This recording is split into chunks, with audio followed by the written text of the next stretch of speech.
జట్టు నిలవలేదు, అభిషేక్ మెరవలేదు, క్లాసిన్ కూడా దంచలేదు. జట్టులో కే పేరున్న బ్యాటర్ రాణించలేదు. 10 ఓవర్లకి స్కోరు 64 పరుగులే అయినా సన్ రైజర్స్ హైదరాబాద్ 180 పరుగులు దాటింది. కారణం తెలుగు కుర్రాడు నితీష్ కుమార్ రెడ్డి. ప్రతికూల పరిస్థితుల్లో చెలరేగి ఆడిన ఆంధ్ర బ్యాటర్ జట్టుకు పోరాడే స్కోరును అందించాడు. తర్వాత బౌలింగ్ లోను ఫీల్డింగ్ లోను రాణించి మ్యాచ్ లో హీరో అయ్యాడు.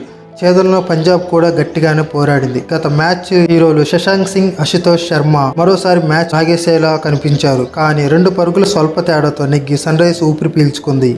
ఐపీఎల్ 2024 17వ సీజన్లో సన్ రైజర్స్ హైదరాబాద్ మరో విజయాన్ని అందుకుంది. పంజాబ్ కింగ్స్తో మంగళవారం జరిగిన మ్యాచ్లో సమిష్టిగా రాణించిన సన్ రైజర్స్ హైదరాబాద్ 2 పరుగుల తేడాతో గెలుపొందింది. తెలుగు తేజం నితీష్ కుమార్ రెడ్డి ఆల్రౌండ్ షోతో సన్ రైజర్స్ విజయంలో కీలక పాత్ర పోషించాడు. ఈ మ్యాచ్లో ముందుగా బ్యాటింగ్ చేసిన సన్ రైజర్స్ హైదరాబాద్ నిర్ణీత 20 ఓవర్లో 9 వికెట్లకు 182 పరుగులు చేసింది. నితీష్ కుమార్ రెడ్డి 37 బంతుల్లో 4 ఫోర్లు 5 సిక్సర్లతో 64 పరుగులు చేసి హాఫ్ సెంచరీతో చెలరేగగా అబ్దుల్ సమ్మద్ 12 బంతుల్లో 5 ఫోర్లతో 25, ట్రావిస్ హెడ్ 15 బంతుల్లో 4 ఫోర్లతో 21 ధాటిగా ఆడారు. పంజాబ్ బౌలర్లలో హర్షదీప్ సింగ్ 4 వికెట్లు పడగొట్టారు. హర్షల్ పటేల్, శామ్ కరణ్ 2 వికెట్లు తీశారు. రబాడాకు 1 వికెట్ దక్కింది. అనంతరం లక్ష్య ఛేదనకు దిగిన పంజాబ్ కింగ్స్ నిర్ణీత 20 ఓవర్లో 6 వికెట్లకు 180 పరుగులే చేసి ఓటమి పాలైంది. శామ్ కరణ్ 22 బంతుల్లో 2 ఫోర్లు 2 సిక్సర్లతో 29 పరుగులు, సికిందర్ రాజా 22 బంతుల్లో 2 ఫోర్లు 2 సిక్సర్లతో 28 పరుగులు,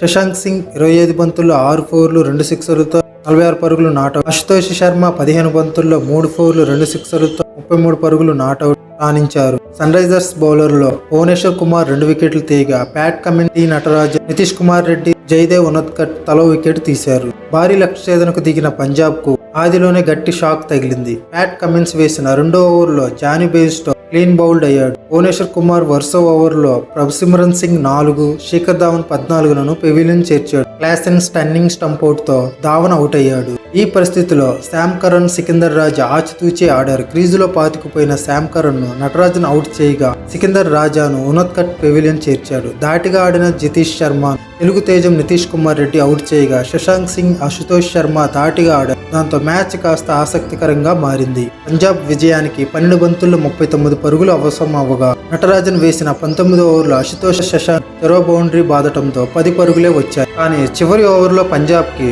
29 పరుగులు చేయాల్సి ఉండగా అశుతోష్ విధ్వంసక బ్యాటింగ్ తో సన్ రైజర్స్ ను కలవరపెట్టాడు. ఉనద్కట్ ఫెయిల్ బౌలింగ్ చేశాడు. అశుతోష్ 2 సిక్సర్లు బాదటం, ఉనద్కట్ 3 వైడ్లు వేయడంతో ఆఖరి 2 బంతుల్లో పంజాబ్ కు 10 పరుగులు అవసరమయ్యాయి. అయితే 5వ బంతికి అశుతోష్ సింగిల్ మాత్రమే తీయడంతో సన్ రైజర్స్ ఊపిరి పీల్చుకుంది. తర్వాత లాస్ట్ బంతికి శశాంక్ సిక్సర్ తో ముగించాడు. తద్వారా సన్ రైజర్స్ హైదరాబాద్ 2 పరుగుల తేడాతో విజయం సాధించింది.